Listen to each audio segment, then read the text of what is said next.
hear myself through my headphones.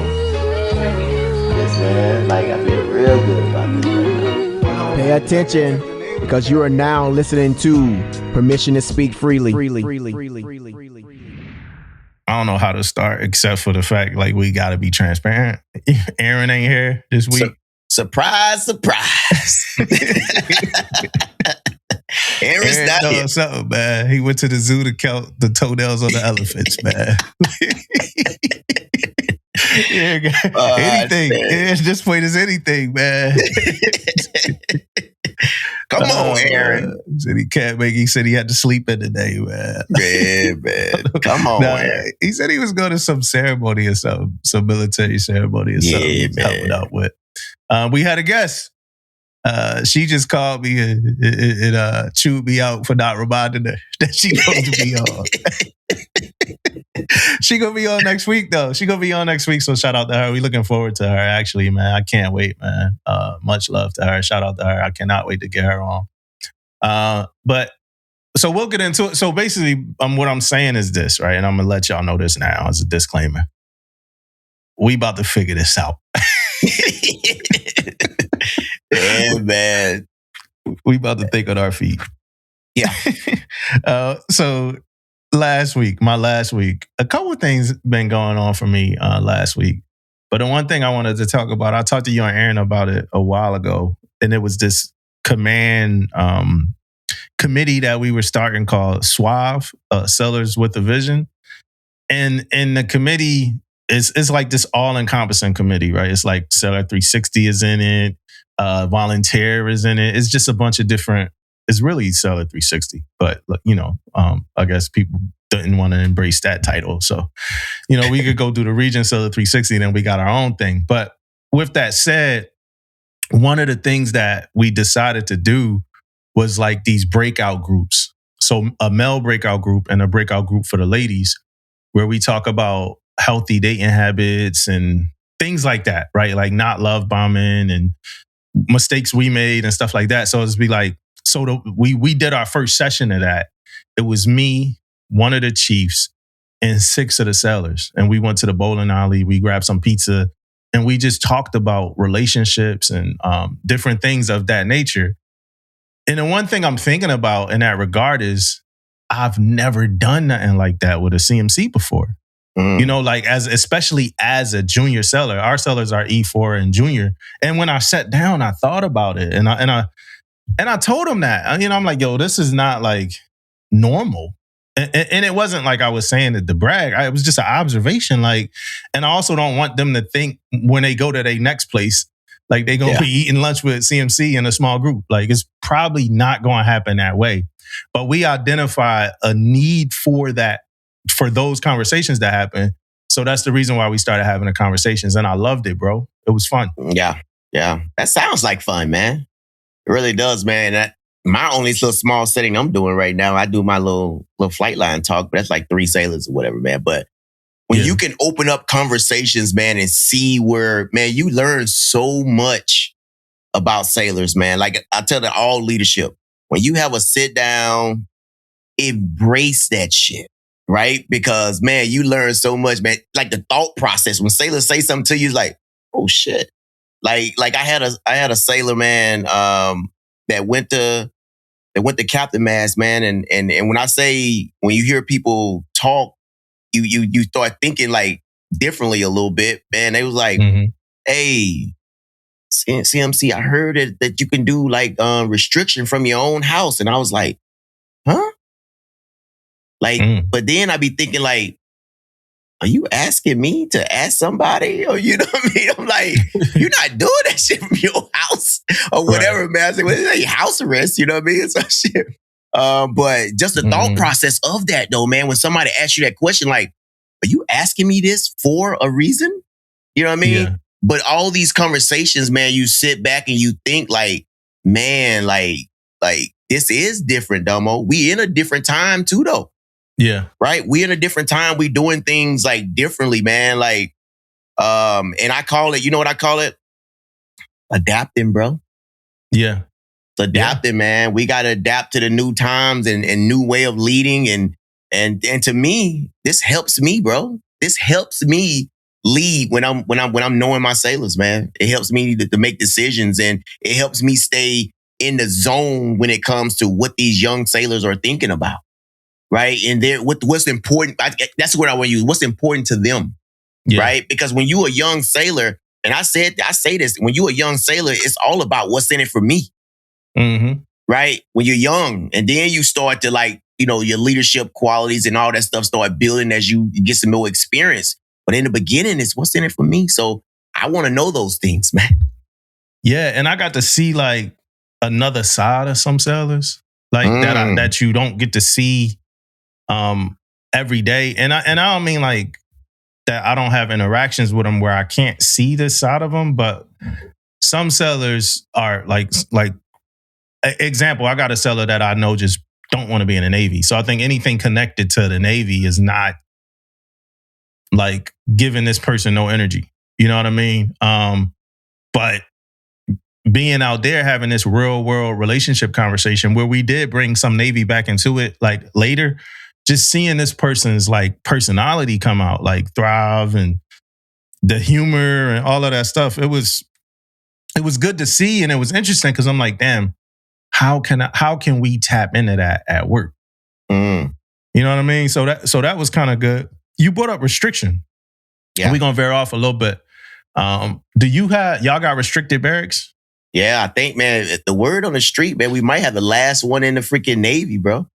But we got a restricted barracks over here in Lemoore, man. Have you had to put somebody on restriction yet? Bro, I like 3 or 4 since I've been here. Yeah, and so how do y'all do that? Like, what y'all like? You got like they muster 4 times a day or something like that. They muster. It's not. It's not even with us. It's a whole like a chief runs it, bro. And he got. I have to send somebody TAD though. You know what I mean? You was talking about that. Yeah, I got to send somebody TAD, but they run the whole show over there, man. One thing we got to do is make sure they got a sea bag and make sure they got their paperwork good to go. And it's like a handoff. But they come to work every day. Do they have phones? No, I don't think they can have phones. But I'm not 100% sure. Yeah. You know, when they check in, but I don't think so. I don't think they can have. It's just like restrictions. So I think the only different thing is man, like we got to have somebody to pick them up, you know, and bring them back and all that stuff. But it's 2 types. One is they just stay there the whole time, right? They don't go to work. They don't do anything. But that's not the norm unless it's something, you know, that's affecting them at work. Yeah. Right. So if it don't affect them, they work or whatever, they come to work every day or whatever, and have somebody pick them up. But yeah, man, I think from what I know, it's just like restriction, bro, on the ship. Do you think that we could properly like correct like negative deficiencies in sailors if they don't go on restriction?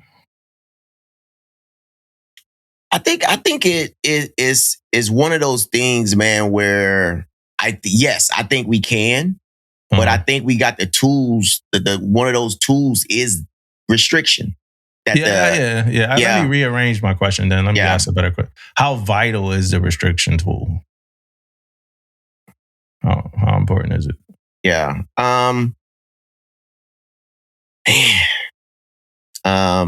I think it's one of those things that I think is vital only because it's hard, bro. You know, without your phone, without being there. So when that scare, I don't know if I say scare tactic is the right word, but that fear of restriction, I think is vital though, right? No one wants to get in trouble and have to go somewhere for a whole month or a month and a half and freaking can't see their families, can't do this. So I think it's a tactic to hopefully keep people going. You know, help have people like not want to do certain things and stuff, man. So I think that's what it is, man. But most definitely, it's different things that's out there that we can use, but that's just one of them. So I think that the whole process is meant to have a purpose, right? So I think like the DRB process, that's nerve-wracking in itself, right? You sitting in front of all the chiefs, it's pressure cooker type thing. They asking questions, boom, boom. And that should feel like that, in my opinion. You should feel some pressure, right? Then the XO thing is you get a little bit more nervous because it's the XO, right? You get a little bit more nervous, it's the XO. And then you got to go see the CO, which should be even more nerve-wracking, like the formality. And then also, like, that's where you get awarded whatever your punishment is at NJP or however that goes, or gets dropped or whatever. Yeah. Then after that, though, going on restriction is kind of like the thing that seals the deal. And like you were saying, like, yo, I don't want to do this again, right? I don't know that just losing your money is like, and what I mean by effective is like all across the board, even for people that don't have the greatest of intentions, right? Because not everybody got the greatest of intentions. Some people need a harder lesson. Yeah. So losing that half month's pay should be a hard enough lesson, but I don't know that it is. I think, and I'm saying this from experience of being places on shore duties and like it not being a place for people to like serve restriction. So it's like, man, like, and hearing people say, man, we don't care about, going to DRB and Captain's Mess and losing money, like, boom. But I remember what restriction used to do, man. Like, nah, yo, I'm not going back on that. So, but I don't know, somebody could jump in and let me know what they think. But I still think shore duty should have, when I was on shore duty back in 2012, it was a restricted barracks, and people it was a whole thing. The CDO would control it. You sign yourself there. You can't have your phone, like all of this stuff. I haven't seen as many restricted barracks now that I saw back then. And I think is one of the things that I know one of our questions later going to be like different things that we are lacking as far as tougher standards. And I think that's one of the things, right? No, we don't want people to fuck up. We don't want people to go through the NJP process, right? But the fact that the matter is people do. And when they do, we don't want them to go through again, right? So we need to enact the fullest of impact so they don't, so something else could demotivate them from being motivated to make those same mistakes or those same negative behaviors. Yeah, bro, I was just thinking right now about it, man. It's like here in Lemoore, man, if somebody goes on restriction, most of the young sailors here have roommates, stay out in town or something, got roommates and all that stuff. Man, you can take your butt on restriction, man, and you can be 2 months paying rent. You ain't even there, bro. Yeah. You know what I mean? That's painful too. You know what I'm saying? By itself, man, you paying rent somewhere and ain't even staying. Yeah, you know what I mean? You got a girlfriend or something, can't see her for 45 days. Woo, tough. Yeah, it's rough, man. Another thing I've been doing at work is I've been going harder in my training for commander troops, right? The person that's in front at the funerals and stuff like that. I've been going harder. It's that time now. I've been there like 5 months. It's time to get the qual before people start talking about me. You know what I mean? Like, yeah, we get the qual. And then I mean, it's like now when I see people, they like, you drilling out today? Like, it's like, all right, I see what it is. It's time, right? So I got this video. I watch it every day, man. Sometimes more than twice a day. Last week was my first week with a little bit more confidence, because we do something called ULTs every week, unit level trainers. Yeah, and it's a picture of me on Instagram. Just for people to know, it was taken during a ULT. Our PAO took the picture. I walked up to him like, "Hey man, like next time you take a picture of me, man, you run it by me before you post it, dog." You know what I mean? Like, he was like, "Man, we never get no pictures of you CMC." I'm like, "It's cool," but so we get out there, we train, like we kind of practice how a funeral would happen. Since I got here, not gonna say I've been slow walking it, but I've also been kind of affirming my seat as a command master chief at a command that needs a command master chief, right? So I wasn't always out there for the ULT. And then there's times I was out there, I was watching people, and this, bro, it's discouraging because it's a lot. It's a lot you gotta do. So, but I finally this last time we did it last Wednesday, I was confident enough to get out there and like feel like I didn't need somebody whispering in my ear. Like because like when you first go on, somebody whispering in your ear, everything you got to call out. You got to call a bunch of stuff out, man. Yeah. Like, present arms and order arms. And it's ways you got to say it. It's not just present arms. It's like present, harm, and order. Like, it's just the whole shit. That ain't even like my personality to be doing all that crazy shit. So, just learning it, and then all the sword movements and the facing movements and all that. So last week was the first week that I was a little bit more confident, to do that. And I felt good, man. Like, I'm still like, I still got a lot of ways to go. Like, people like, yeah, you got to do this, you got to do that. But I felt confident. And I think in 3 weeks, I'll be out, able to go out and do funerals, man. Yeah, that's good, man. And dumb old, but to be honest with you, man, like that's your thing, man. I know you say it's 5 months, man, but you normally get the lay of the land first, bro. You don't go up in there hot damn. Let me get the lay of the land. I get to it. You know what I mean? I'm going to get it. Like, you know what I mean? Like, hey, don't worry. Calm down. I'm going to get it. You know what I mean? When I get it, I'm going to be one of the best. Like, yes. But let me tell you a little bit about my week too, man. Like, I'm here to put all the rumors to bed, right? Today, man. Here you go, world. Here you go, world. Hey, I just last week, man, got my colonoscopy. Right? That's that old man procedure, man. When they take that camera and put it somewhere that you don't want. Right? I'm waiting. I'm listening. Bro. So I'm here to put all the rumors. It's not that bad, man.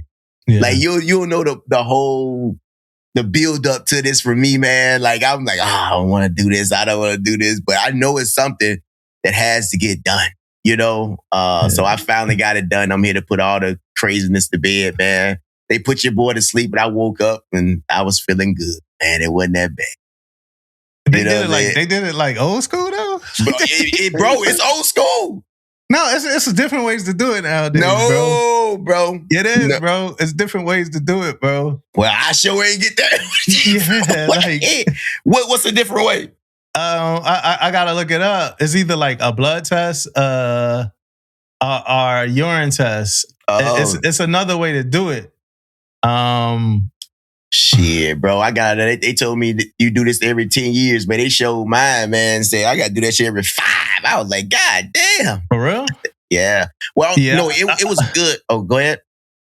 Nah, I was gonna say whoever did you, man, they just they just wanted to do it old school. They wanted to do it every 5 years. Like, yeah, we doing this old school. Oh man. Hey, look. Ain't nobody told me it was a different way to do it, bro. Yeah, it's a different way, bro. I'm up here looking it up right now, man.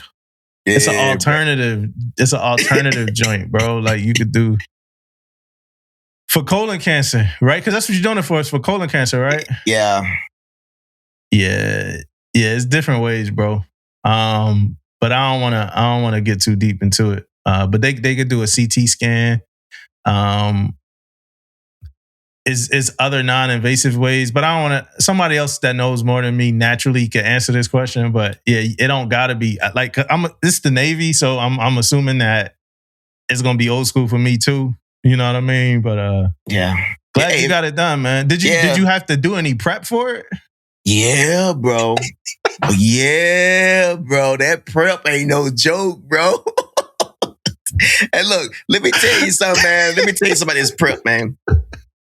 And everybody know what comes with the prep, right? You guys know it flushes your whole system, bro. System. Time, I'm talking about probably 20 minutes of me. I'm sure it may be different for other people. I don't know their bodies or whatever. But probably 20 minutes in of me drinking this stuff, I was sitting on the toilet. Who gave it to you? The doctors. They magnesium sulfate or something? Oh, bro, I don't know what it is, but it's 2 little packets going and put that shit in a little jug of water. You got to chug that shit down. I had to do it twice. Yeah. Like, and bro, that 24 hours before? Yeah. More like 24, yeah. And bro, all the way to probably like 1 something in the morning, I was getting up, man. I started at 6:30. And probably about 1 when I was done 7 flushing, hours. bro. About done flushing me out, bro. And it was, hey, if you ever want to flush yourself out, boy, that shit right there ain't no joke, boy. It works. Boy, it works, boy. But let me tell you about the doctor, the nurses, though, man. So I get in there, man, and like, this is the part, man, where like the nurses say, hey, first she asked me like what, I guess it's different types of stuff they give. So she wanted to know which type I had. So I told her what type it was. And then she was like, how did it work? And when she asked me how did it work, bro, she already smirking, bro. Yeah. Like she know how it worked, bro. That shit was fucking running out my ass, bro. So, oh, when man. they put you to sleep, right? Like, are you sitting down? like Bro, you know what, man? You bring this up, man, because they did put me in a certain position, right? So,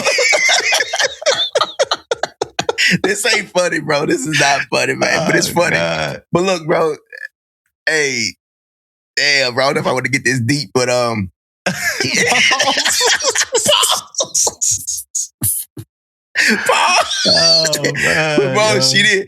she said, hey, so they put me to sleep, bro. They told me to lay on my left side, bro. She said, lay on your left side. I said, okay. Like so spooning, kind of? Like the spooning? Yeah. Right. But the other part of it, bro, she told me that my right leg, bro, she said, put that motherfucker up a little bit and had the other one straight, bro. It was nothing but ass cheeks out, bro. And then they gave you a needle or a pill? No, how they put you to sleep? With a needle? In an IV. They put it in an IV. Oh, okay. And bro, it was crazy, man, because she was just telling me, she said, when she put the thing in an IV, she said, see you in a few minutes. And bro, I was out, bro. Like that quick. What position was you in when you woke up? Same position. How did you feel, man? Bro, I didn't feel that. Hey, I feel good, bro. I felt good, man. Yeah, I woke on up, bro. Like, you know, my mindset was like they did it to me, bro. But but I didn't feel. Hey, I was all right, man. I was all right. Yeah, but to all your old heads out there, man, it's okay, man. We're holding off. Go ahead and get it knocked out. Get it knocked out. I'm gonna have to get one soon, man. I'm gonna have to get one soon, dog. Yeah, man. It ain't that bad, man. Yeah. Anything else? Anything else? Man. Oh, the other sad news I got. Man, I got some sad news, man. Like, and I didn't talk about it last podcast. It's about my dog, man. Mm. So, my dog was getting bloated in the stomach. Was getting like bloated, man. And we was like, but he had we had dropped a mug or something in the house, man, and he kind of like got a piece of glass, trying to eat it and got a piece of glass. So we thought that he ate that glass and he did something. His stomach was getting bloated like that. So we take him to the vet, whatever, right? And let me tell you, vets, they be charging arms and legs, man. But so we finally got the scan and did all that stuff, man, and found out he got a heart disease, bro. And it's causing some backup and fluids and all that stuff, right? But the lady came out, bro. She was crying, telling us the news, bro. Damn. So it's bad though. I mean, he's like, she said, hey, he can pretty much pass away any day. Yeah, man. And it was bad. So Ella bawling, the lady crying. It was crazy, man. Then she shows the scan, bro. I ain't never seen no shit like this, man. She shows the scan of his heart, bro, from the top down, like showing down on his back.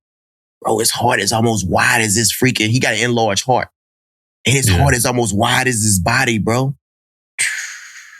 It was crazy, man. Now we like, but he's good, man. They gave him these water pills, so his stomach and stuff then went down. He still got this energy. I'm trying to like calm him down, like, bro. Yeah. Because he said like he can live from like 6 months. He died tomorrow, 6 months, 2 years, like 2 years. She said that's like 2 years or whatever. So me and Ella trying to, you know, everything we could do for this little joker, man. He kind of changed the whole household a little bit, bro. And we be thinking about him like all the time, you know? Yeah, man. I know somebody who dog passed and he had a very, very, very hard time.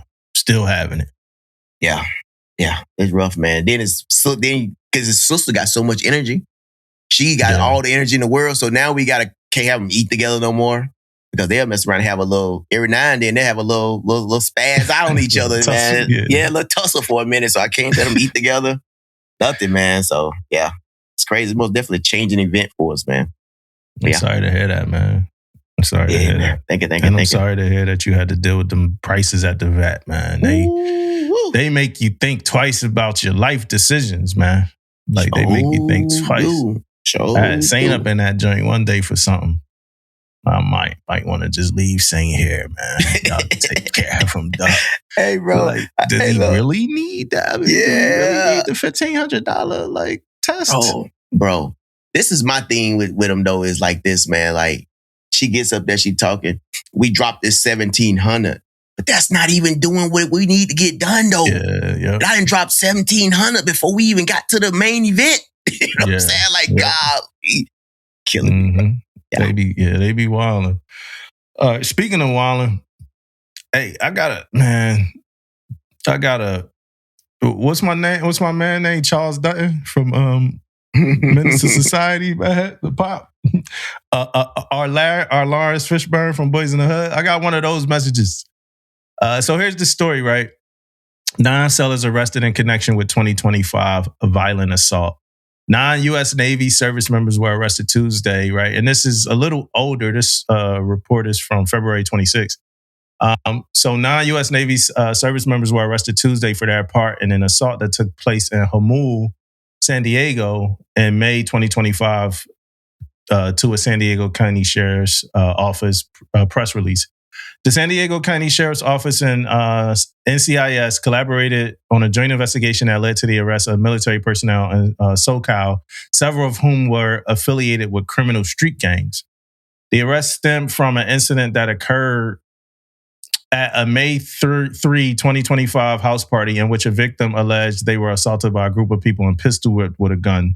The victim sustained major injuries and was bleeding heavily from their head and face.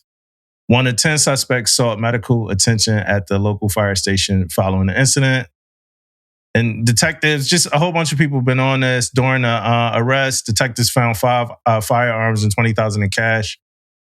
9 service members and 1 civilian were arrested on felony charges for the assault and weapons possession and booked into San Diego Central Jail.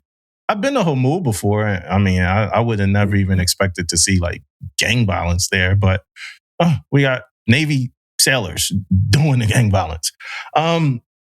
Just my message to some of y'all young dudes out there, man, and maybe some of the old ones too. Who knows who's doing this stuff out here? But I come from a crazy place. I come from a crazy place. When I joined the Navy, it was a way out of that. You know, it was a way out of those temptations and like the things that pull you in and try to get you to be a part of that lifestyle, right?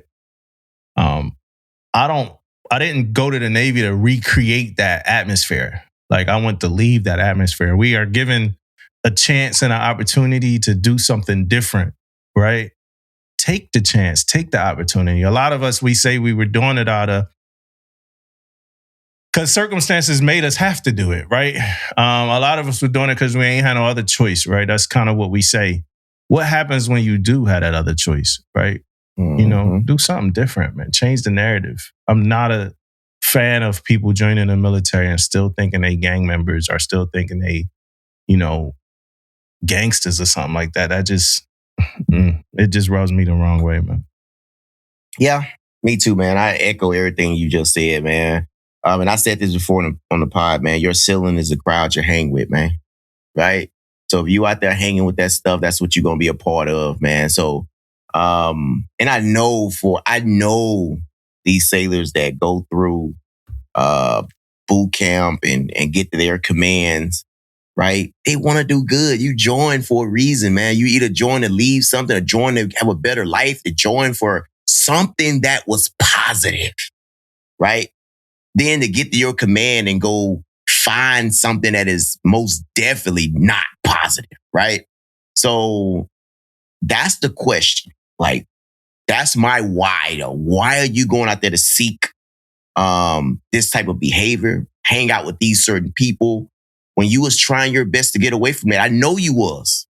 I know you was trying to get away from. That's why you joined. Yet you was trying to get away from something, right? I know this wasn't it. So I don't know, man. That's hard when and then look how this is violence, bro. This ain't this ain't no. This is a violent crime, bro. This ain't no bullshit, man. This is serious stuff, man. And you just say what they want to say, man. But that's not why you join the military, man. You in the wrong profession, man.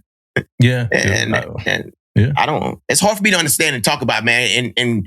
And to be honest with you, when it comes to a lot of this stuff, when you think how violent the crime was and how many sailors and how many, I tell you what, man, it's a lot more, right? Mm-hmm. That's only the sad part about it is if you got 9, you know what I mean? That's probably about 30 or 40 in that whole little group right there, man. So be careful out there, man, because you can be on the wrong end of some of that stuff too.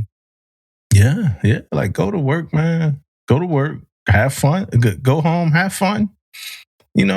Have fun, man. Go to parties on the weekends. Just do don't go to parties and pistol whip people. You know what I mean? It just, I don't get it, man. But I also don't just get this thirst for violence anyway. How my mom was telling me a story about how a girl got killed in a fight recently. She was 11 or something. She got off the bus, fought another girl. She fell, hit her head, died later. But I just don't get this thirst to solve problems with violence. I never understood that from a kid. But even now as I'm getting older, I really don't understand it. What are we doing? Study for your rate. Some of these are the same people that don't want to go back home, bro, because the shit going on back home is horrific. They never want to see back home, but yet you doing things that's going to eventually get you sent back home or worse. You know what I mean? So, yeah. Yeah. You said 2 things right there, man. One, what I mean by this violence, because I know it's happening in America, period. Violence is violence. I'm going to say it again. I know it's happening. But violence in the Navy, though? That's where I'm at right there. Come on, man. We the fucking Navy. You trying to get away from this shit. The second thing is how many times, and I'm going from my experience, did I sit up there in DRB and I ask a sailor, do you want to be in the Navy? Yes. If you get kicked out the Navy, where you going? I'm going back home. Do you want to go back home? No. You know what I'm saying? Yeah. They don't want to go back home, but they up here acting a freaking fool. So you probably gonna end up back home, right? Or you gonna stay in the place you at, and then you ain't gonna have nothing, so you gonna end up back home anyway. Either earlier or later, you probably gonna end up back home, right? Yeah. So if you trying to not go home, get in the Navy, establish yourself. If you're only doing 4 years, establish yourself in those 4 years. Let the Navy be the best stepping stone that you can have. Right, and move on with your life, or make it a career. Either way. Yeah, I mean, so my question is: does that thing there now expand the job of a leader even more now? So, you teaching people, you training people, you mentoring people. Are you also trying to save the lives of people too, even though the decision to change your life was in joining the military, right? But now as a leader, are you trying to Charles Dutton these people to be becoming better people too? Is that the job of a leader in the Navy? I think that's where we at, Damo. To tell people to put the gun down. You've lived to fight another day. Yeah. But you know what? No, I'm not going. Yeah, I'm not going. Yeah, I know, right? Put the gun down, son. I'm not going to lie, man. I haven't got to that point, though. Right? I ain't going to lie and act like I'm here telling people to put the gun down. But if it came to it, I damn sure will, though. You know what I mean? If I had that situation, I had a conversation like that with sailors, I would. But I haven't been in that predicament. I hope I never have to be in a predicament. Would you go find your sailors while they on the street with the guns and try to talk them off the corner? Nah.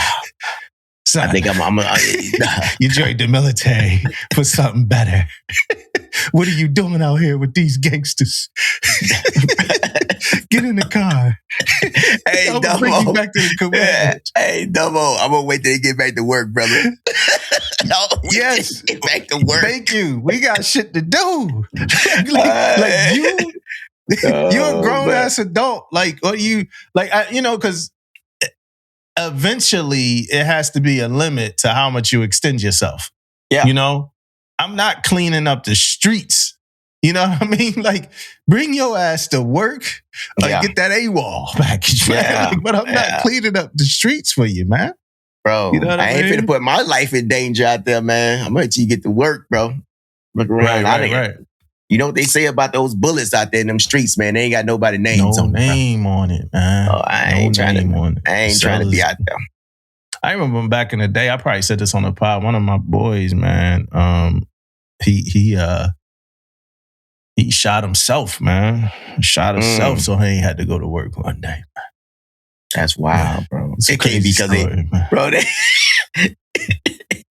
I don't know. I mean, is that facts? Like, literally to get out of work?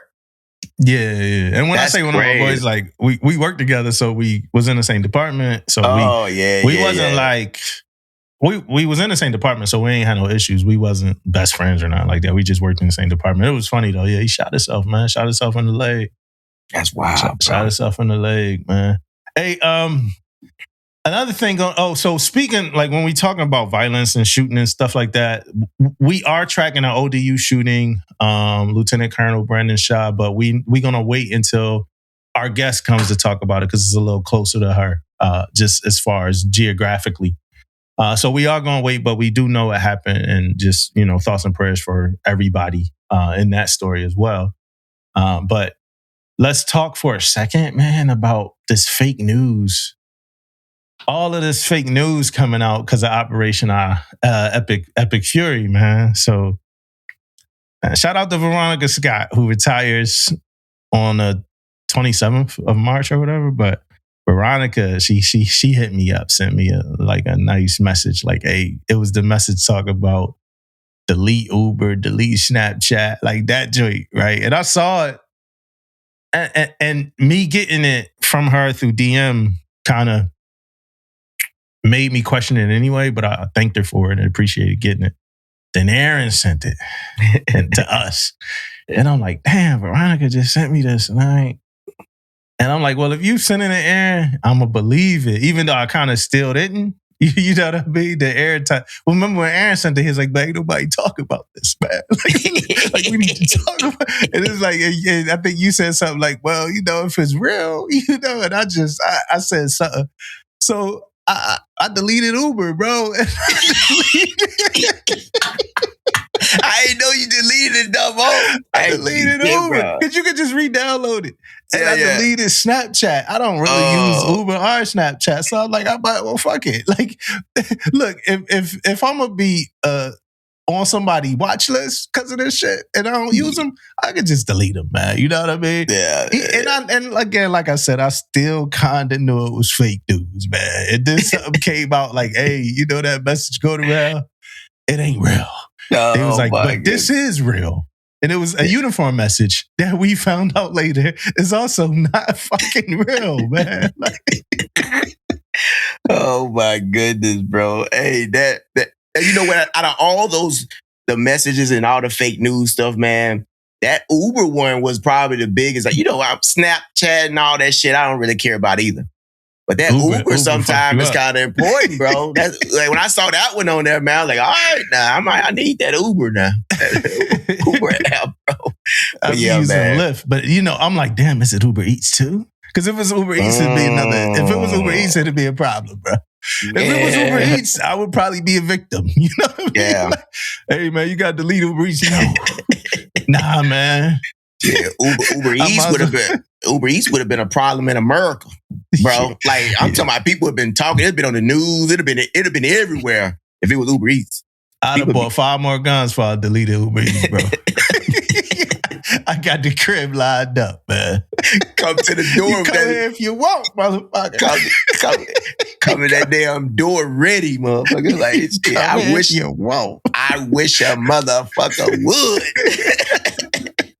I'm not the one you think I am, brother. Man, that's crazy. I will take 20 years of the military and beat your ass. You understand me? Yeah, so fake news. The uniform thing was also like fake, where it's like, hey, don't wear a uniform out in town. That never was a thing. The messaging is, however, now, if you get targeted in your uniform out in town, let somebody know so we could register that information and do something about it, right? So that's the difference. That's the difference. The next thing that I want to talk about when it comes to things being bogus is, and we kind of bouncing around a little bit, are we surprised by the MRE news? Are you surprised by the MRE news, Damon? Not really, man. To tell you the truth, man. I ate a lot of MREs, man. Back in probably 04, 05, we went through this training before we went on this IA, and they had us out there doing this training, and we was eating MREs, man. Like, bro, out of all them MREs, like one of them that I can even stomach anyway. Right. Like one or two of them. Then, and every time they break out a box, I was trying to find that one. Where's that? Yeah. Which one was it? You remember? Oh man, I think it was one that had something to do with the sauce, the meat sauce, pasta, some type of pasta. Pasta and meat sauce. Yeah, that's the one, man. And that joint, you could feel all that sodium or all that factory or whatever. So let me get into the story, right? It says a 2026 study commissioned by moms across America detected pesticides in 100% of sampled U.S. military meals, right? Ready to eat. So that's MREs and other rations, raising concerns about harmful contaminants and poor nutrient quality. Additionally, flameless ration heaters used with MREs produce hydrogen gas through a magnesium iron alloy reaction, according to the Coast Guard, right? Key findings regarding MRE contaminants and safety. Pesticides and contaminants. The study found, in addition to pesticides, potential for toxins are undesirable contaminants in 100% of tested MRE samples.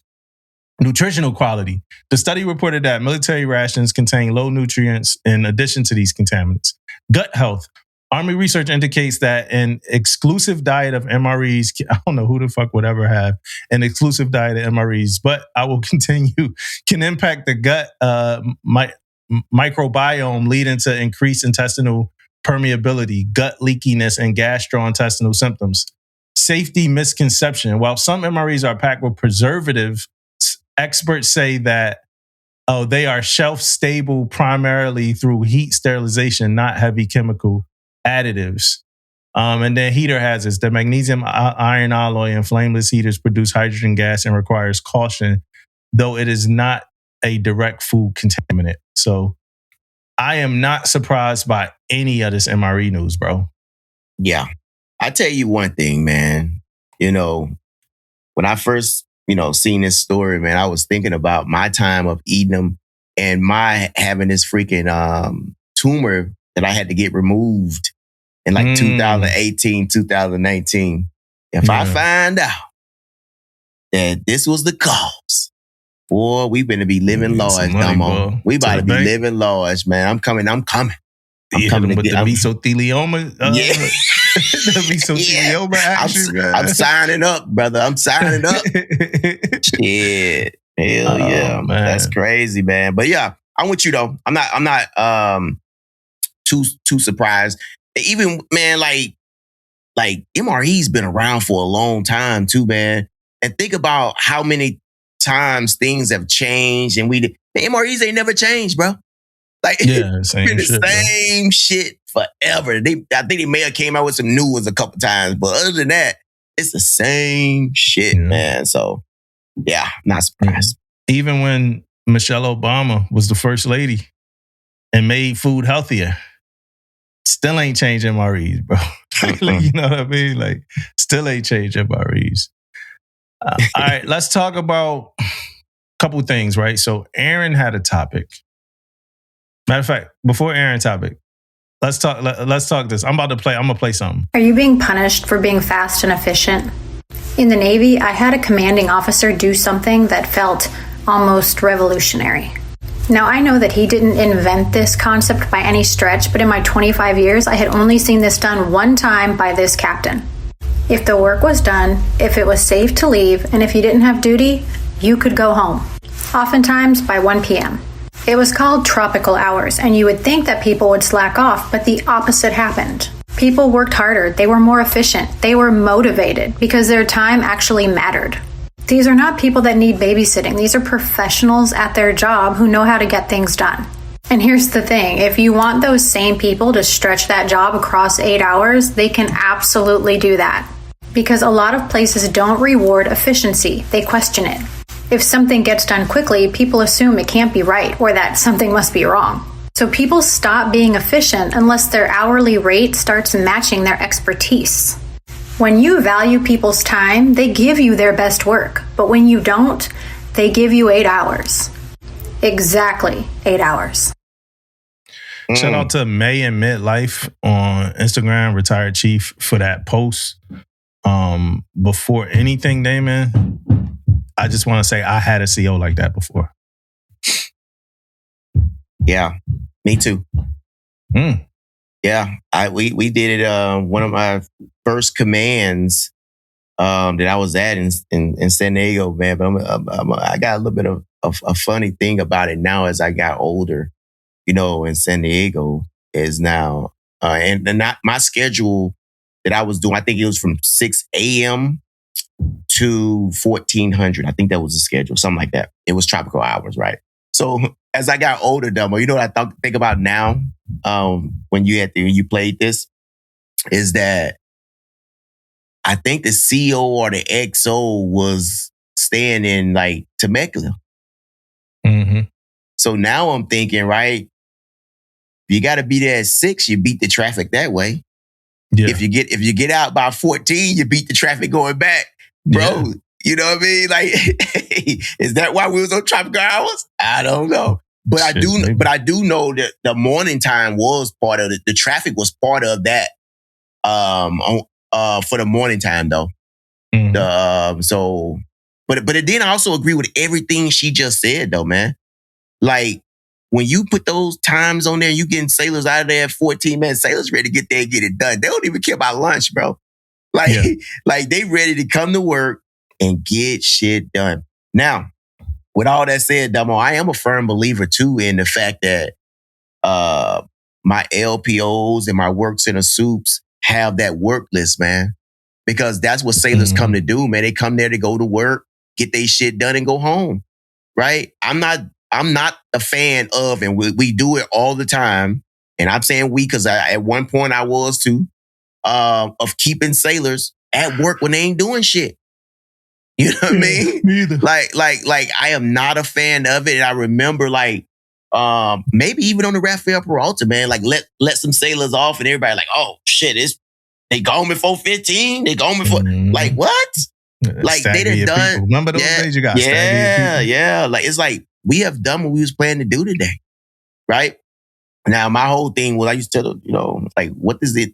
Individual sailors, what they doing for the day, what they got going on, and once you give me that warm fuzzy, man, LPOs, you got the power, man. Just give me a heads up, let me know everybody out, and you good, right? But when they sitting at 1430, 1500, and then you go in the shop and everybody's sitting there giving me as a chief that look like, what we doing, chief?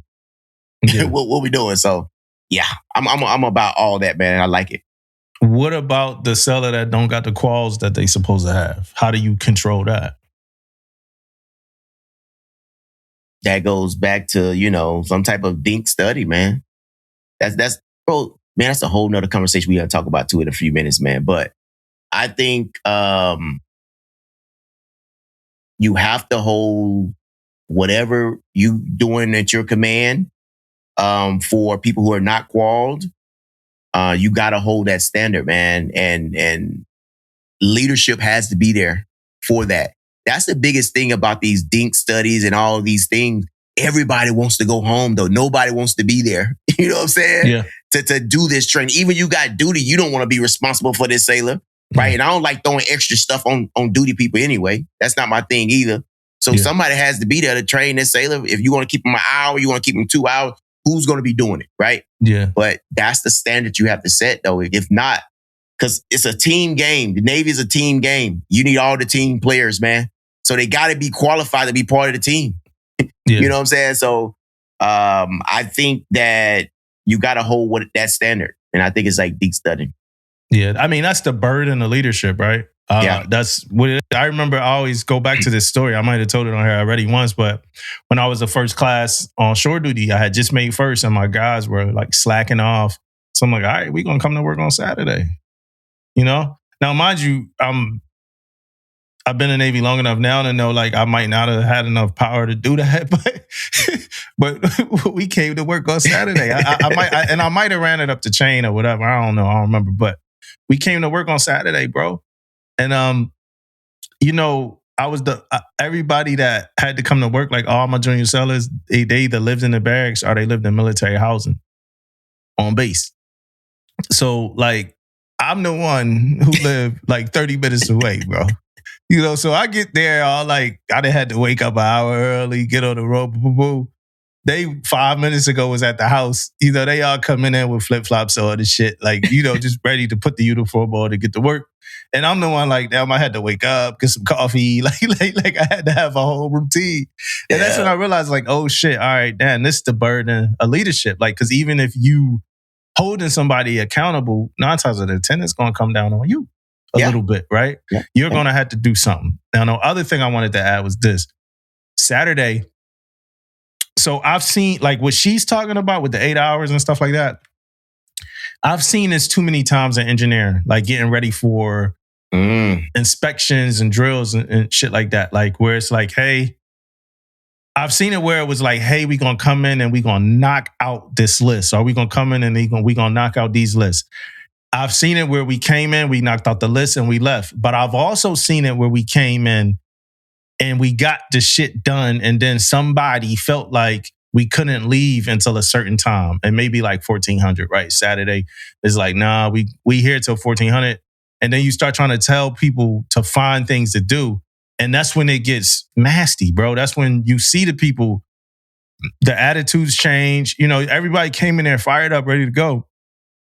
By 1200, lunchtime, whatever, the attitudes change. They done took the whole lunch with the duty section. You know what I mean? So they ain't really done no work in this whole lunch. You got to find people now. Is why we got to go to their space and fix their hits. And, you know, it's like you done took out the energy from everybody by doing that or whatever. So I've seen it that way. Like, and I'm just like you. I am not a fan of making people stay longer than the time they need to get work done. But I remember being on the carrier and like saying that, and it was just hard to believe. And nobody ever hit the milestones that I wanted them to hit to leave at a decent time because they just didn't believe. And they probably did it a couple times, but they just didn't believe that. So in the carrier is shops, right? You got different, well, you know, right? But in EMs, we got different shops. So it started to, I think as I was starting to get ready to leave, because I wasn't there long, I think we were working to where different shops were getting out of there at different times. You know, now Power Shop would be there longer than anybody, right? But all the other shops were starting to get in. Power Shop, I felt bad for them. It was something that went wrong that kept them there working. But, you know, some of my other shops would be gone, you know, get up out of there. Yeah. So I do believe in that, you know, and that was hard for them to believe. But I'm like, yeah, as long as y'all the hardest thing to do was the work list thing. You know, that was the hardest thing for them to kind of get a hold of, a handle on, was like, if you build a work list and y'all do the work off the work list, y'all can roll. You know, so I'm seeing people roll and I'm like, yo, is your work list done? Yeah, it is done. You know, I'm like, all right, well, bye. You know? But that's a hard pill for people to swallow. You know, they ain't really want nobody on the carrier past 1400 anyway, to be honest with you. You know, you got your people past 1400, you got to explain that to somebody. Yeah, man. It's way easier on a carrier to get your people out, though, if you wanted to get them out, than on that DDG, bro. Like, you walk off that quarter deck, everybody see you on that DDG, bro. Everybody DDG. see.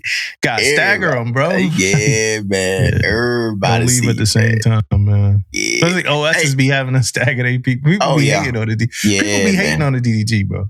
Yeah. I tell you though, Dubbo, is that you brung up the helping in the spaces, man. As a damage controlman, man, that got some of the most maintenance on board the ship. Mm-hmm. I used to hate going down there. I did it, bro. I was a team player. Can't nobody say I was never a team player, bro. I was a team player. I sent sailors down there and all that. But boy, I didn't like it, man. Right. And you know what? The reason why I didn't like it, because I had a lot of shit to do sometime. Ain't nobody come to help me. Yeah. Ain't nobody come to help me, man. But hey, had to put... You know who can relate to you? You know who can relate to you? Yeah. This guy right here, bro. Like, same thing. You know, like we own something in everybody's space. Yeah. But the work we do and the little hits we gotta fix, like, you know, like, sorry for the GSs, we love y'all, but for the hits that the GSs gotta fix, like, yo, it's some oil drip down somewhere. Now we gotta get in your bilge and clean your bilge. Y'all can't change ballast for us. Y'all can't go and change LED lights or whatever like that for only us. Like, and even in all y'all space, just like y'all, DC man, even in all y'all spaces, we own some shit that we got to go down there and fix. Yeah. You know, so it's always like, well, when you come, like, so half of their hit list, the GSs, half of their hit list be like our shit anyway to fix, right? Like, light indicators and like all that shit. And it's like, man, we don't want to go down there and clean y'all bilges with y'all. Like, to be, and I know it's an EM somewhere, maybe a chief, whatever, that's like, yo, I feel you. And I know it's a DC somewhere and I know y'all still are support. Hey, for the chains out there, they still supporting y'all, yo. They still supporting y'all. But trust me, they'll want to go down there and do that shit, man. Because can't nobody help them with that shit. Can't nobody help them. You know, I didn't, you know, fix a couple, Wygate, so whatever they call. I didn't fix a couple. I didn't, you know, fix a couple. But ain't nobody doing no electrical nothing, you know, because you can't. You know what I mean? So yeah, and I don't want to hit on that DCPO shit either. You know what I mean? They sending somebody. Everybody that DCPO shit. And the other, you know, the other thing about it on the ships, man, I would say this before we move on to, man, is about freaking drills, right? So when you have those 8 hours, man, like that's another thing. Like 2.5 or maybe 3 hours is gone once we run that main space, right? But we still got work to do afterwards. You know how much freaking arc checks we got to do after a drill. You know what I mean? So everybody can run that drill and they can be done or whatever, man. We still got to do them arc checks. We got to do all that stuff. And I can see how many, especially from the engineering, man, we like, and we got to run a drill today, man. We got to get X, Y, and Z. We going to be here longer than 8 hours, man. You know what I mean? Like you think you getting out at 1400 on that drill day, you done lost 3 hours.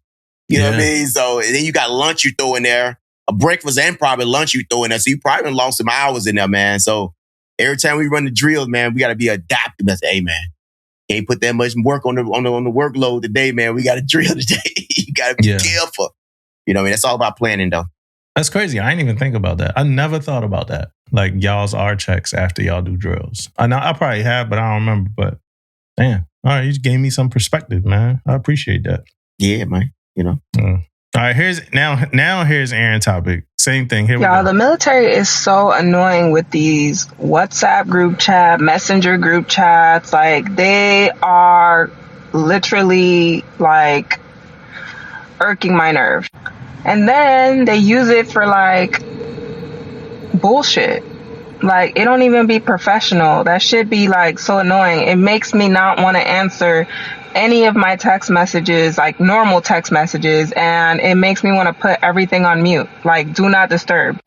They're on there all day talking about bullshit, and then when I mute it, they be wondering why they can't get a hold of me because y'all use the group chats for bullshit. Hey, so and her name is La Dominican Princess. She's a first class, and that was a TikTok. But Aaron shared that with us. But since Aaron ain't here, I don't want to step on his topic. So there we go. What'd you think about that, Damon? Yeah, I can see it happening. I don't mute them though. You know what I mean? But I don't like now. Like we like chat something in now. It's not like that. I mean, you people throw some stuff in there, or whatever. But it's not too crazy, man. But I do know some chats that I've been in that was crazy. But then you got to step in there too, though, man. Like, if you want to have, like I have said this before, if you guys want to do all this in your chat, you need to create another chat for you guys. Then y'all can do all the memes. You guys can do all the stuff that you want to do in y'all own personal chat. But man, if them chats start hitting like that, man, they start waking me up at night or crazy shit all day. I gotta say something, bro.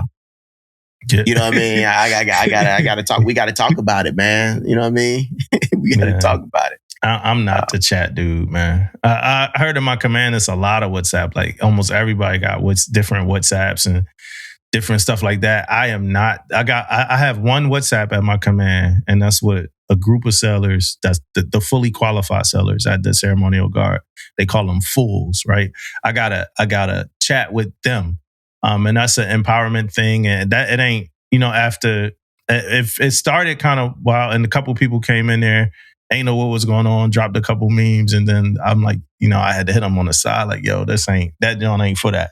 So now the chat ain't really popping unless it's something important that need to get talked about, and we drop it in the chat.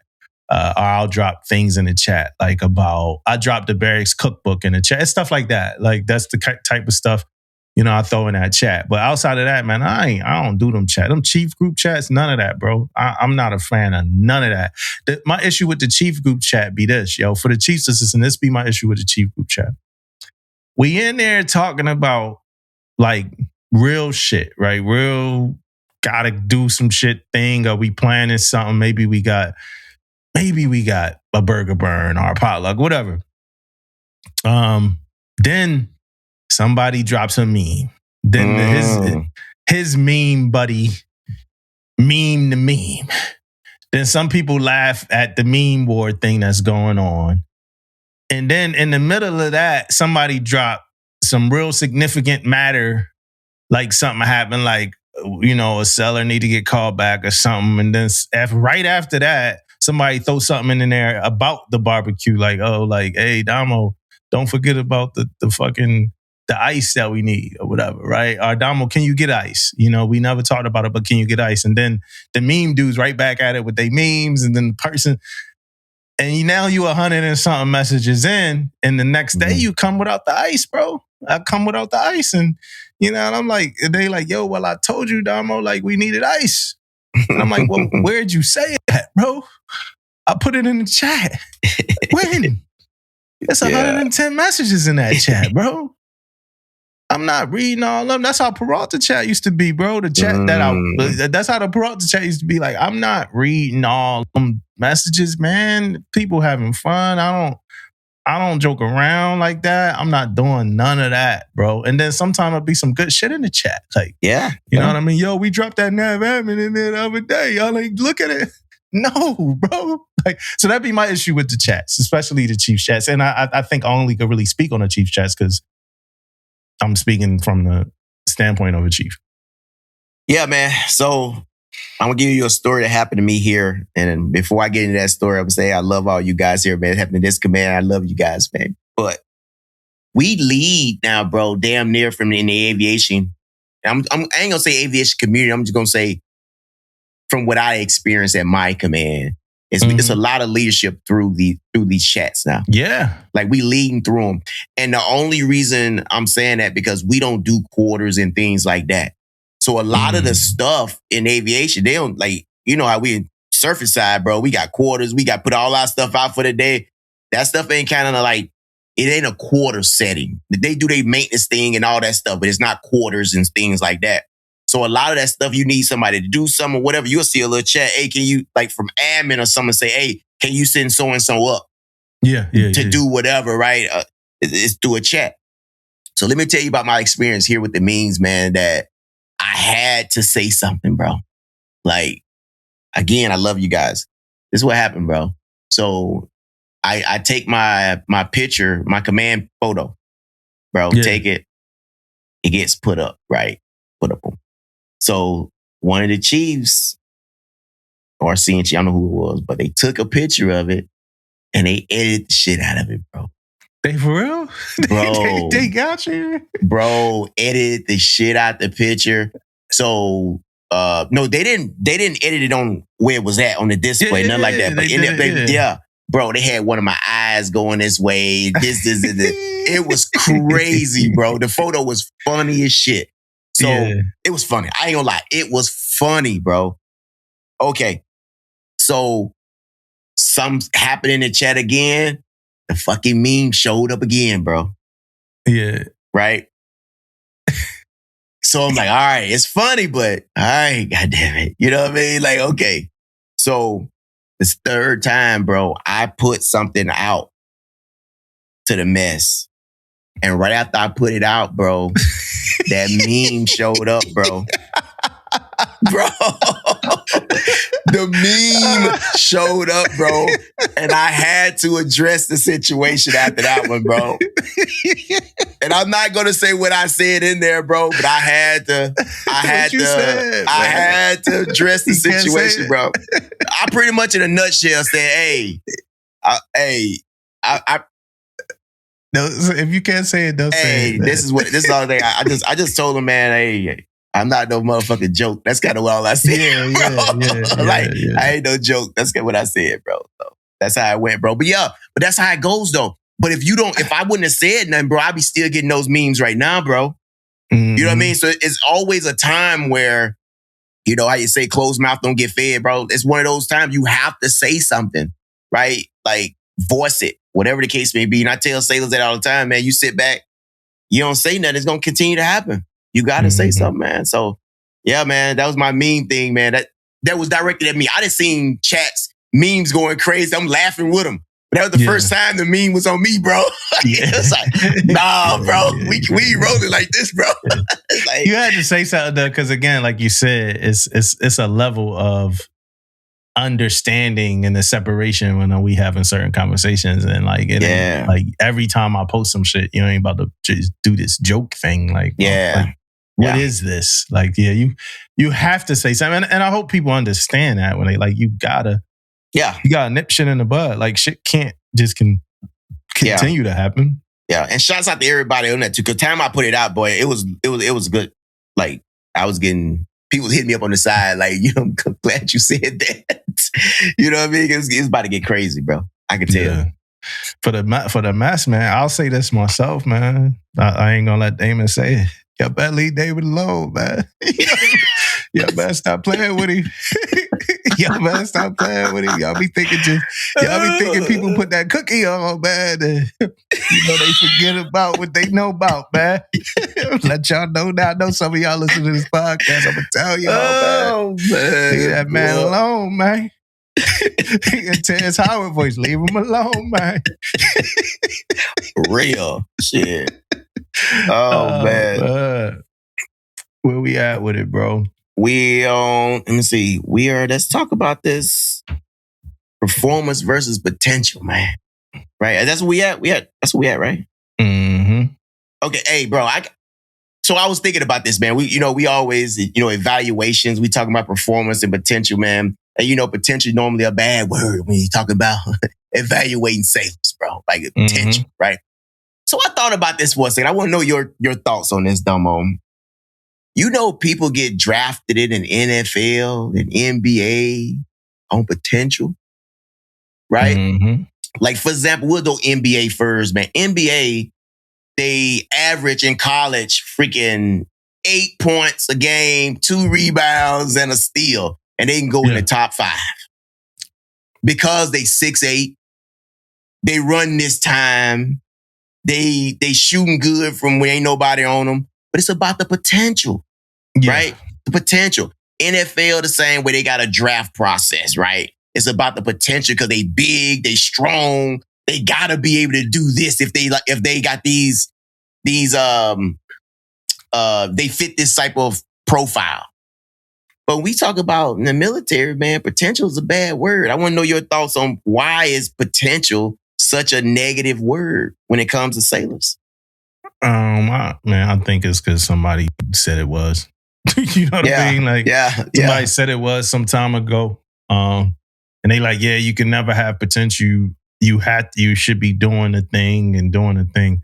The thing that I'll say about it is like, the difference to me between like the sports analogies and the Navy part would be like, in sports, you're building something, right? You building something, you building toward the future. You're building a team, or you watching a player develop. If they got evals every year, right? So if the players got evals every year and you grading the players on like what they did, the things that they had potential to do, you just might omit. Like you might not say it. Like you might not say he could potentially have the best 3-pointer in the league when we could focus on his ability to jump and his ability to do this and his ability to do that, right? Because at the end of like I'm having a hard time, but like you're evaluating performance that happened already. Potential is based off of things that have not happened yet, right? So for evals, if I'm looking at an eval and I'm talking about what you did this year, and I'm like saying you got potential, is no real reason to put it in there if you're thinking like that. Me personally, like I don't need to grade your potential. I could put the things that you're good at or whatever. Me personally, I at this point in my life, I don't care. Like potential is not a bad word anymore to me. You know what I mean? At this point in my life, but I don't know if it's connected to the eval though, because like I said, the eval it's like the end of the year, like the movies that win the movie of the year. The movies that win movie of the year, they not winning off of what they could have been. They winning off of what they are. Like, this movie is this movie is that. And again, I don't think any comparison is equal to. I think we in such a unique world that it's nothing to compare it to. But like, I don't see anything wrong with, and like I said, and I could go back and forth. I don't see nothing wrong with saying that E1 had potential to be a great leader. Like, but now does it have to be written on the eval? Yeah. Maybe not. Maybe we could talk about the things that the E1 is good at, like the technical expertise and the worker things or whatever. So that's like, I don't really know what to think. Yeah. This is my side of it, man. I'm with you though. I don't think potential is a bad word. I got it. I get it. Right.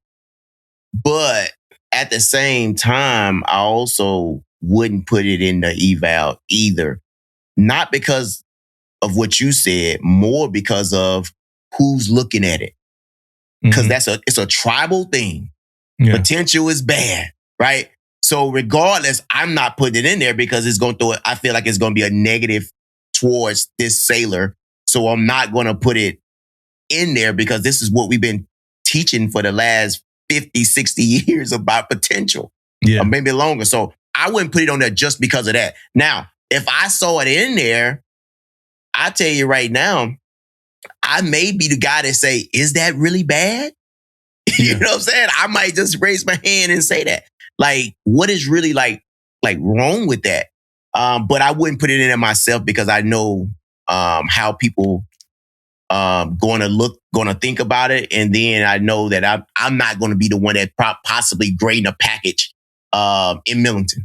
You know what I mean? If I'm not the only sole person, if I think this person may think negative, why should I put it in there, right? So I think it all came from that, that negative stuff. But yeah, man, that's kind of like my thoughts about it. Man, I was just thinking about it like the potential is always, like you said, is building a team, right? All this potential. My E5 is potentially going to be a great freaking LPO or be a great chief. That's potential. He's showing that type of leadership as an E5 that his potential is off the roof. I don't see that as being bad. You know what I mean? But yeah. Especially at the more junior kind of ranks, right? Like, You don't want to be telling your wife she got potential after y'all been together for 10 years. You know what I mean? And when y'all first met, you got potential to be a great wife. Telling her that now is going to be a problem, bro. You know what I'm saying? Huge problem. Yeah, you got a problem, man. You got a problem. Oh, man.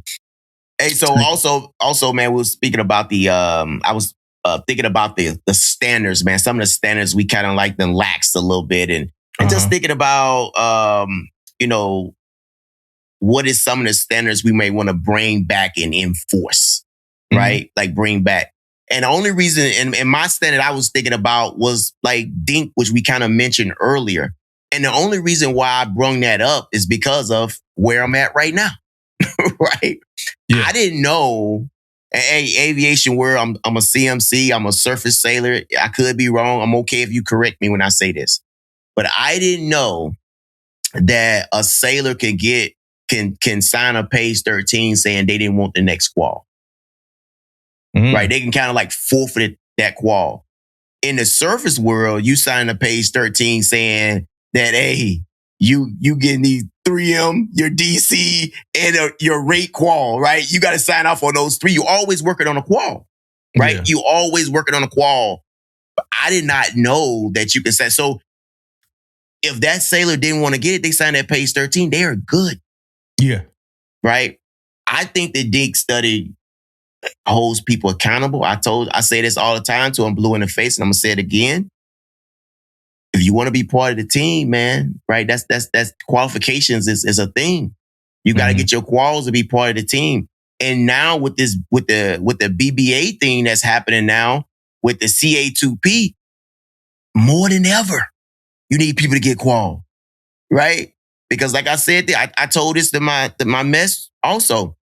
That E4, you probably need to invest in that E4 because that possibly way BBA role, that's going to be your work center or maybe your LPO. You know what I mean? At the same freaking command, probably. It's possible. Yeah. You know, that's how we advance in CA2P and A2P. So I just want to say that's one of my things was DINK, making sure people was get the quals that they need. And trust me, when you keep people there past their working hours, man, it makes them reevaluate, you know, their qualification, the effort they want to put into it. I got one, right? But before I get in my one, I will say this. Well, my one question is, y'all don't do DINK at all? No. All right. And then the second thing is that I think that the aviation world, though, is a step ahead of surface in a lot of things. Aviation was, they adopted the operational stress control first. I think they were doing human factors first. Like aviation seems to be ahead of surface when it comes to human factors, right? And like those kind of things. The thing that I want to see come back is CCUs, bro. I think the CCUs, right? And I pulled up an article about it, right? Because in this article, well, this from 2019, so I'm not sure if it's still a thing, but it said they had a CCU reinstated in Okinawa, but nowhere else. But says the Marine Corps needs correctional custody units, right? CCU. So what used to happen was sailors. Now it says that they've been disbanded since 2006, and I'm not sure if this is from this person's because this was a article by somebody, right? An op-ed or whatever. But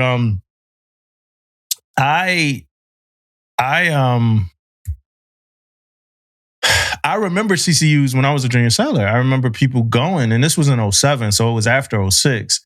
But CCU it'll get you right, man. You know, you go there with the Marines and they work your ass out. You do what you need to do. And that was another part of corrective behavior in that NJP process that wasn't just a restriction. It was like you go on some brig shit. I think it's like bread and water and all that, right?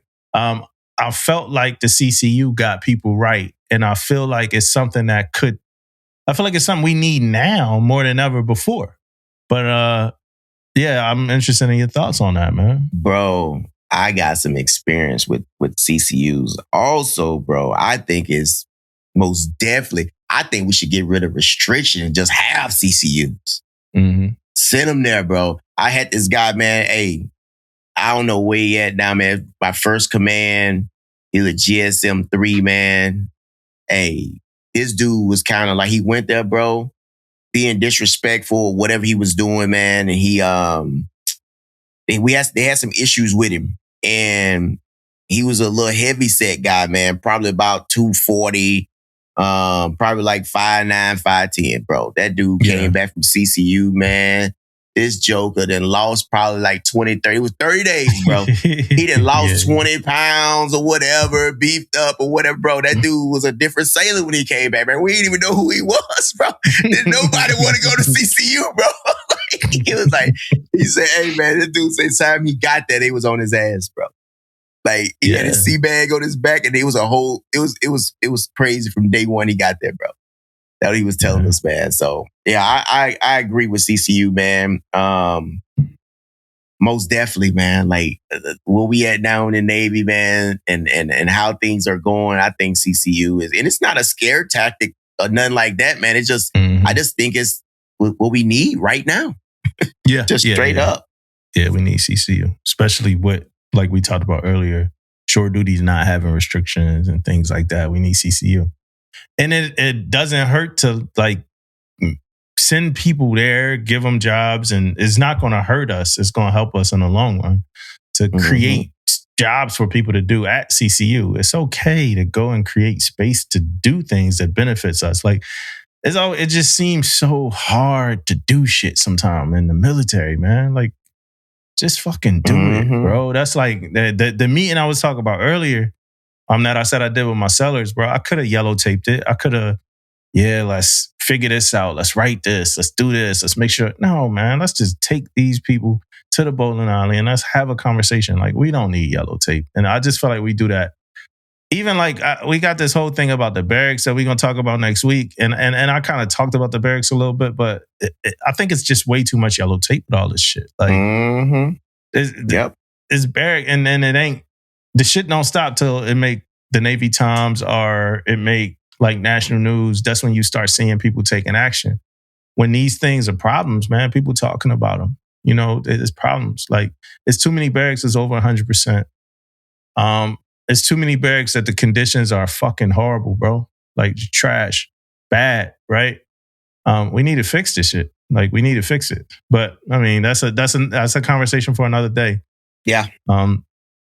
My pick of the week is a book. It's called The Courage to Be Disliked by Ichiro Kashimi and Fumitake Koga. Man, bro. So two things. All right, book versus audio book. And before I go book versus audio book, I'm going to do this that I didn't do. I'm going to give Steven Weber, the person that narrated the Stephen King book, his flowers. I meant to do that when I reviewed that book. But the narrator of that book was amazing, bro. Like, that's another reason that made that audio book so good. Steven Weber is an established actor. He plays in things, like everybody has seen him in things before. So, but just getting him in there to do that was great because he did 8 different voices. He did every expression. Like, it was just great. But so, all right. So now in this book, this audio book, right? The Courage to Be Disliked. So first of all, Courage to Be Disliked is based off of like this Adlerian philosophy that kind of talks about how most people are affected by social relationships more than anything else, right? So like one of the core concepts is like, you wouldn't think you were short if you wasn't in a world full of tall people, right? If you lived in solitude, you wouldn't have nothing to compare yourself to. So you would be happy with just who you are, right? Or you wouldn't even think about being happy with who you are. You would just be who you are, right? That's kind of like the concept. Now, the way this book is written, it's a young dude and he goes to see this old philosopher. And his goal is to prove the old philosopher wrong and make the old philosopher kind of like come bow before him and submit that he don't know what he talk about. So in the book, they having a conversation where they talking about different things and like working to prove each other wrong. And eventually, of course, right, the young guy gets proven, kind of wrong by the older guy, and it is what it is, right? And one of the quotes from there that I took from there is like, if you change, the world changes. Nothing changes without you, or something like that, right? And it's true. Like, we see the world through our own lens and our own perspective, right? If we change our narrative, we could change we can change the entire world. Yeah. You know, and because it's your life. And it was a good book. I liked it a lot. I want to say I gave it 4 stars. My only issue with the audiobook was the way it was written and the way the little younger guy kind of acted it out. Because whenever the old dude would say anything, the young dude would just repeat it. You know what I mean? He'd be like, the older dude would be like, some people say the sky is blue, but really the sky is black. And then the young dude would be like, the sky is black? It was like that through the whole book. You know, he'd be like, yes, the sky is black. We just see it through a different lens. And the young dude would be like, we see it through a different lens. They just kept doing that, man. And I'm like, okay, all right. But outside of that, like a lot of the lessons in the book were great. I'm trying to pull up something from it real quick, but I probably won't be able to. I probably should have prepped it, right? But it's a whole entire it's an entire, I guess they got a series, right? They got another one, the courage to be something else, the courage to be something else. So like it says, happiness and freedom comes from accepting oneself, separating personal tasks from others' expectations, and ceasing to seek external validation, right? So it's like if you do something or your way, if somebody responds to that, they jealous of you, they mad at you or whatever, that's their task. That's their job. That's something that they want to do. You don't have to invest yourself into somebody being mad at you. And you don't got to change your actions based off somebody being mad at you. So it's called separation of task, right? It says the freedom comes from distinguishing your tasks, your actions, values, and beliefs from others' tasks, their opinions, reactions, and choices. Courage to be disliked. Seeking approval limits your freedom. It is necessary to accept that others may not like you to live authentically, right? All problems are interpersonal. Most unhappiness stems from relationship conflicts and comparing oneself to others. Self-acceptance, not affirmation. Accept your incapable self and focus on how you use your abilities, not on comparing yourself to others or needing to be special. Live in the present. The past does not dictate the future. Your interpretation of past events determines your present, and you could choose to change it instantly. Horizontal relationships. Build relationships based on equality rather than hierarchy. And then contribution to others. True happiness is found in community feeling or contributing to the whole rather than focus on self-interest, right? So that's some of the like key kind of concepts from the book. Really good book. Like I said, I believe I gave it 4 stars. And I would recommend this as a book. I thought I was getting more like a leadership book. It was more like a lifestyle book, but it is what it is. Good book. Yeah, sounds like it, bro. My pick of the week, man, is and I'm gonna say this right now, man. I don't watch this show, but my wife does, and I listen to a little bit of it, man. And I'm not encouraging people to, watch it or whatever, but I learned that some real shit goes on. It's real life, bro. And I thought it was fake, and it's that Love is Blind show, man. And I caught the end of it, man. And man, they wild on there, bro. And what I caught was when they was all together at the end, and you know what I mean? Like, bro, they really going in on each other on that Love is Blind, man. They really like, they effing over each other's lives and shit, bro. It's like crazy, man. Like the ones that don't make it and they end up still trying to make it, or you don't really know what goes on behind the scenes until you see that at the end and everybody come back as a group. It's almost like a year later or whatever, and they still talking. And then you start seeing clips and stuff, man. Like, bro, they had one on there, man, where this dude was they all came back together, and he's trying to he's friends with the guy. And they showed a scene, man. They showed a scene where he leaves his friend. He go try to holler at the friend's wife. Then comes back and being friends with the guy like ain't nothing happened. Like ain't nothing happened. They played that scene, bro. At the reunion, At the reunion, bro. It's crazy, man. Like, it's some wild shit, man. People wild, bro. Yeah. So, man. Why you had to give it like such a disclaimer, man? Like, why you had to give it? I thought you was going to say Bad Boys on Zeus or something. Like Bad Boys Texas on Zeus, bro. Hey, I just want you guys to know I wasn't out there watching it, bro. I wasn't to say that. You was about to say like, yo, and then Big Lex, man, she stole off on Summer Because Summer said she's Summer none other. Like I thought you was about to talk about baddies, Rolly and Biggie and all of you. Love is Blind, man. Love is Blind, That's an American show, man. Love is Blind is a cool joint. You know what I mean? Oh, man. We start talking about Dolly and we start talking about Bad Dolly, Big Lex, and Tashiki, man. And then we could really start giving the disclaimers, man. I don't think you know none of what I'm talking about. You know what I mean? My do better. Man, yo. Navy Gym on J-Bad, man. Why are we closing at 1400? Why are we closing at 1400? That was Sunday or something? No, man. So last Friday, my command went to we had command PT. What up, Secretary Hexa? We had command PT at 13:30. And so we go to the gym. And they like, yo, we close in 30 minutes. I'm like, yeah, but we could stay. Now, mind you, this is another gym with 24-hour access. So like, I'm scanned in to the gym. Like, well, it's another gym with 24-hour access. I've scanned my CAC, so I have 24-hour access, right? Now, for the listeners and you, Damon, tell me if this makes sense, right? So we go to the gym. It's the RPT start 13:30. I see my skipper. My skipper like, hey, the dude that work here is looking for me. I haven't seen him yet, but he looking for me. So then we run into dude that work there, and they like, yeah, he trying to tell y'all that like the gym closed at 1400, so y'all gotta leave. I'm like, we're already in here. Like, why would we leave at 1400? Our PT is over at 1430. We could just leave then.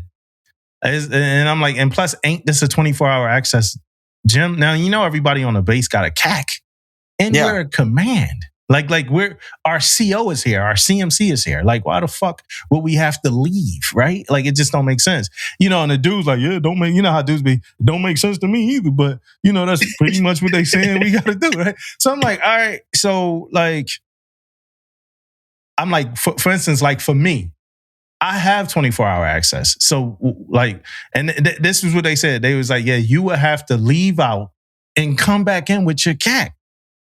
I'm like, I would have to leave the gym at 1400 and come back in with my CAC. Like, so if I'm on a treadmill, whatever, like I got to stop my workout to come back, even though my CAC scan, that don't make no damn sense. Zero. And then even having a whole command leave just don't make sense. So I'm like, so if our whole command had their CAC scan, we would have to leave command PT and all come back in with our CACs. That just don't make no fucking sense. Or I could just leave, or we could leave at 14. I could scan my CAC that work and just open the door and let my entire fucking command in and work out, like as if people don't try to come to the gym when somebody came to the gym before and they ain't have a CAC, and I was the only one in there. It was like 5 a.m, like, and they was like knocking on a window, bro. And I had to let them in. Imagine not letting them in, then they finally get in. They like, yo, bro, you couldn't let me in, bro. You know what I mean? Yeah. Like, so it's like, I had to let them in. They were in the Air Force, right? But it's like, I just didn't understand that. Like, one, why are you closing at 1400? And I asked him that. I'm like, why y'all closing at 1400, man? He's like, that's what they told us we had to do. Like 1400? Yeah, that's crazy, man. On a base, it's crazy. Yeah, and that's Monday through Friday. With 24-hour access, it's crazy. Yeah. And then on top of that, bro, that goes back what you said about the tape, bro. That's all that yellow tape, right? Like, you serious right now? We got access, man. I'm in here right now. My whole command in here.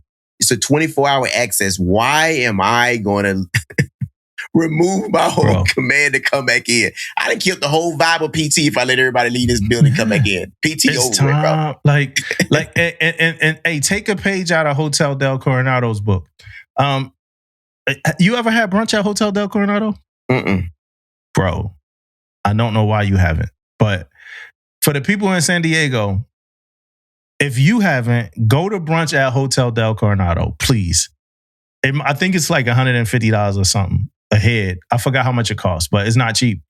But go to brunch at Hotel Del Coronado. Me and my wife went to brunch at Hotel Del Coronado, and we got there like, it was either they were still booking like an hour before they closed or maybe a little later. But it's all you can eat. It's a buffet, big ass buffet.